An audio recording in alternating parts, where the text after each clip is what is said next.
Hi everyone, welcome back to another episode of How to Crypto. Today, I'm back with another easy tutorial on how to sign up for Rarible. Keep watching the video till the end and don't forget to subscribe to our channel if you've not yet. Also, press the notification bell icon so that you'll never miss another upcoming update from us. If you want to create an account or sign up for Rarible, then the first thing to do is open up a web browser. Once you do that, type in rarible.com and press enter. This will take you to the official website of Rarible. From the official homepage, click on the Create button at the top right hand corner in order to sign up for Rarible. You can choose one of the most suitable blockchain for your need in order to log in or sign up for your account. In my case, I'm going to choose this Ethereum option and click the sign in button. Here, you can go ahead and sign in with Ethereum wallet. In my case, I'm going to choose sign in with MetaMask option. Now make sure that you're logged into your MetaMask account as well.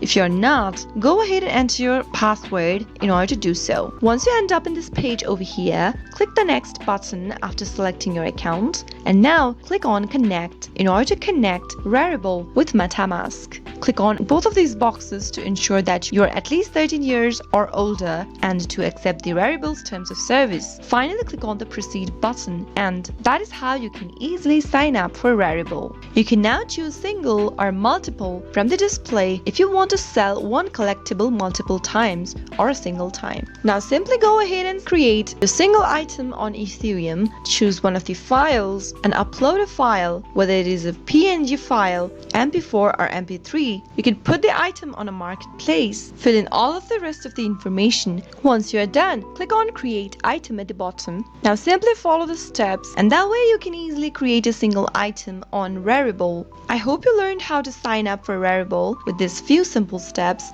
If you did, go ahead and give us a thumbs up. I'll be back soon with more tutorial videos like this. Thank you for watching.